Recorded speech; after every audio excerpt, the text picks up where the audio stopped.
राधे राधे, हरे कृष्णा। आज बात करेंगे भगवत गीता में अध्याय 2 के 50वें श्लोक की, जो कि इस प्रकार है। बुद्धि युक्तो जहाति है उभे सुकृत दुष्कृते तस्माद योगाय युजस्वा योगा कर्मसु कौशलम। अर्थात जो व्यक्ति आसक्ति के बिना विवेक पूर्वक कर्म विज्ञान का अभ्यास करता है, वह इसी जीवन में अच्छी और बुरी दोनों प्रतिक्रियाओं से छुटकारा पा सकता है। इसलिए योग के लिए प्रयास करें, जो कुशलता पूर्वक उचित चेतना में काम करने की कला है। तो योग क्या है? योग है कुशलता पूर्वक उचित चेतना में कार्य करना। बुद्धि युक्तो जहातिहा। कृष्ण यहाँ पर उस व्यक्ति की बात कर रहे हैं जो बुद्धि योग से कार्य करता है। जहाती, ऐसा व्यक्ति मुक्त होता है। किससे मुक्त होता है? उभे सुकृता दुष्कृते, बुरे परिणाम अथवा अच्छे परिणामों से। तस्माद, इसलिए ओ अर्जुन, योगाए युजस्वा, योग में व्यस्त रहो। योग कर्मसु कौशलम, ऐसे कर्म का योग व कौशलम बोल सकते हैं। यह भी एक कला है, कर्म की कला, कर्म करने की कला। जब हम अपने ध्यान को योग में स्थित कर देते हैं और तब कर्म करते हैं, तब वह कर्म कला हो जाता है। यह बात बहुत गहराई से समझनी पड़ती है। आपको अपनी जन्म तिथि तो याद होगी, परंतु आत्मा की जन्म तिथि किसी को भी याद नहीं होती, क्योंकि हमारी आत्मा कितनी पुरानी है ये हमें नहीं पता। हमने इस जीवन से पहले कितने जीवन हम बिता चुके हैं हमें नहीं पता। जब से ये आत्मा है, इसने न जाने कितने अच्छे और बुरे कर्म किए होंगे और उनके कर्मों के फल हमारे बैंक में रखे हुए होते हैं। समय आने पर हमें अच्छे और बुरे परिणामों के रूप में वो हमें मिलते हैं। अब जो सोचने वाली बात है वह यह है कि अच्छे और बुरे कर्मों के प्रतिफल को शून्य किस प्रकार किया जाए। परंतु आज के युग में इतना समय ही नहीं है कि हम इस विषय पर बैठकर सोच पाएं, इस विषय पर बैठकर स्वयं से चर्चा कर पाएं कि मैंने इस जन्म में और इससे पहले कई जन्मों में न जाने कितने बुरे और अच्छे कर्म किए होंगे, तो उनका जो प्रतिफल है उसको मैं शून्य किस प्रकार कर सकती हूँ। इतना समय ही नहीं है। यदि हम इस पर विचार कर लें तो जीवन का परम लक्ष्य, परम सत्य क्या है वो हम जान पाएंगे।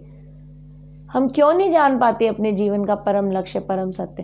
क्योंकि हम इस बात पे चर्चा ही नहीं करते, हमें समय ही नहीं है इस बात पे चर्चा करने का। तो भगवत गीता में कृष्ण 2 बातें कहते हैं। पहली, कृष्ण की शरणागति करो। दूसरे, स्वयं को जन्म मरण के चक्र से मुक्त कराओ। इस श्लोक में श्री कृष्ण अर्जुन को क्या कहते हैं? कृष्ण अर्जुन को समझाते हैं, कर्म को यदि फल की इच्छा के बिना किया जाए तब ही वह कर्म कुशलता से किया जा सकता है, क्योंकि फल की आसक्ति को त्यागने से कार्य कुशलता पर कोई प्रतिकूल प्रभाव नहीं पड़ता। आइए इसको एक उदाहरण से समझते हैं। एक निष्ठावान सर्जन जो लोगों का ऑपरेशन करते समय चाकू से चीर फाड़ का कार्य करता है और वह संभव से अपना कर्तव्य निभाता है, चाहे रोगी जीवित बचे या ना बचे, वो ऑपरेशन कर देता है। उसको ये कोई वो नहीं है कि वो पेशेंट बचेगा या नहीं बचेगा। पहला कर्म जो डॉक्टर का होता है वो होता है कि वो उसका ऑपरेशन करे, क्योंकि वह केवल निस्वार्थ भाव से अपनी पूरी योग्यता के साथ अपना कार्य करता है और उसकी परिणाम के प्रति कोई उसे आसक्ति नहीं होती। यदि रोगी ऑपरेशन करते समय मर जाता है तब सर्जन को हत्या करने का अपराध का बोध नहीं होता, क्योंकि उसने अपनी पूरी योग्यता के साथ ऑपरेशन किया है।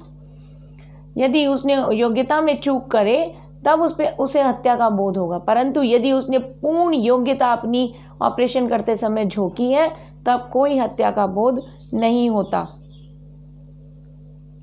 परंतु इसके विपरीत यदि सर्जन किसी और रोगी का नहीं, अपने ही इकलौते पुत्र का ऑपरेशन करना पड़े किसी सर्जन को, तब वह परिणाम के बारे में ज़रूर सोचता है कि परिणाम यदि नेगेटिव हुआ, यदि वह ऑपरेशन के दौरान बच्चे को कुछ हो गया, इस कारण से कोई भी सर्जन अपने इकलौते पुत्र का ऑपरेशन नहीं कर सकता और उसको दूसरे डॉक्टर की आवश्यकता पड़ती है।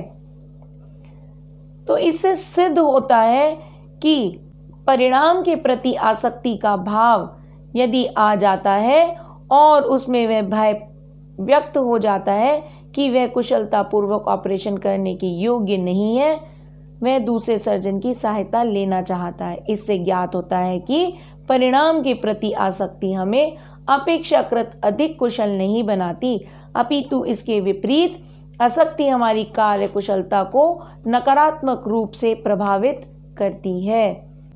इसके स्थान पर यदि हम बिना आसक्ति के कार्य करते हैं तब हम बिना अकुशलता, घबराहट, आशंका और अधीरता से अत्यधिक कुशलता से कार्य करते हैं। तो जब हम प्रतिफल के बारे में नहीं सोचते तब हम ज़्यादा कुशलतापूर्वक कार्य करते हैं। जैसे ही हम प्रतिफल के बारे में सोचते हैं, यदि मैं कोई एग्ज़ाम देने जा रही हूँ और मुझे ये पता चल जाए कि मुझे तो फेल ही होना है, तो मैं क्यों जाऊँ उस एग्ज़ाम को देने, ये मन में विचार आ जाता है। परंतु यदि मैं परिणाम के बारे में ये सोचूं ही नहीं कि मैं फेल हूँ या मैं पास हूँ, तो एग्ज़ाम देने जाते हैं। परंतु यदि किसी के मन में परिणाम आ गया तो फिर उसकी कार्यकुशलता पर प्रभाव पड़ता है।